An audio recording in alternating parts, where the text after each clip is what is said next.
చూడండి, రాజకీయంగా పేదలకు ఇచ్చినటువంటి ఇళ్ళని మీరు వెనక్కి తీసుకునేటువంటి కల్చర్ని తీసేయకపోతే ఇక పేదవాడికి ఇల్లు ఉండదు కదా.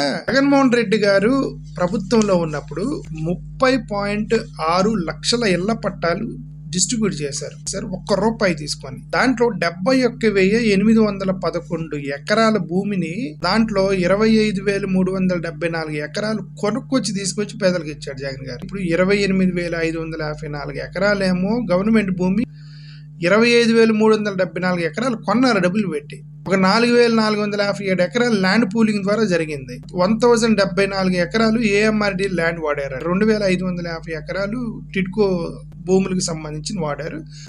ఒక 9,800 ల్యాండ్ రెగ్యులైజేషన్, ల్యాండ్ ఎంక్రోచ్మెంట్ ద్వారా రికవర్ చేసినటువంటి మొత్తానికి 71,811 ఎకరాలు, టోటల్ గా 56,102 కోట్ల రూపాయలు విలువైనటువంటి భూముల్ని పేదలకు పంచాడు జగన్మోహన్ రెడ్డి గారు. ఈ పట్టాలను ఎందుకు వెనక్కి తీసుకున్నారంటే తెలుగుదేశం కార్యకర్తలకు ఇవ్వడానికి పట్టాలను వెనక్కి తీసుకున్నారంటే, మొత్తం చూస్తే 1,50,000 కోట్ల రూపాయలు విలువగల భూముల్ని జగన్మోహన్ రెడ్డి గారు డిస్ట్రిబ్యూట్ చేశారు. దాంట్లో 17,005 జగనన్న కాలనీలు సృష్టించాడు.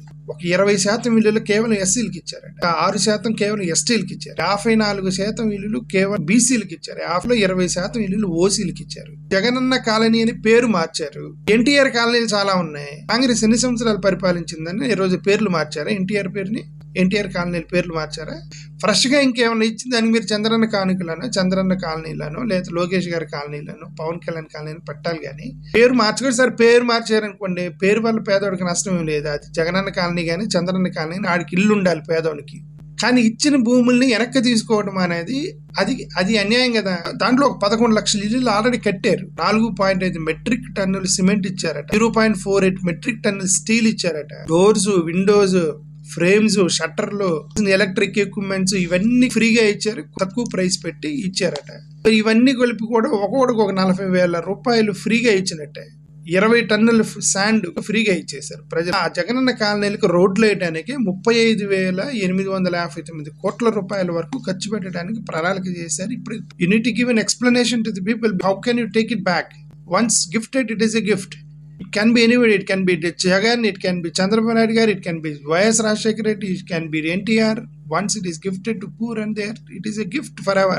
Next government వచ్చి you should not take it back. Free hold lands ను కూడా కెలుగుతున్నారని రైతుల్లో భయం ఉంది. ఇందిరాగాంధీ టైం నుంచి పేదలకు ఇల్లు ఇస్తూనే ఉన్నారు. ఇప్పటికి కూడా ఈ ల్యాండ్లు, భూములు లేని వాళ్ళు 50-60% ఎస్సీ కాలనీలో ఉన్నారు. ఇప్పటివరకు ఇచ్చిన ఈ భూములు ఏమైనాయి, ఇల్లు ఏమైనాయి, అమ్మేశారని అర్థం. జగన్మోహన్ రెడ్డి గారు ఇచ్చిన ల్యాండ్ని వెనక్కి తీసుకోవడం అన్యాయం, దుర్మార్గం, అక్రమం.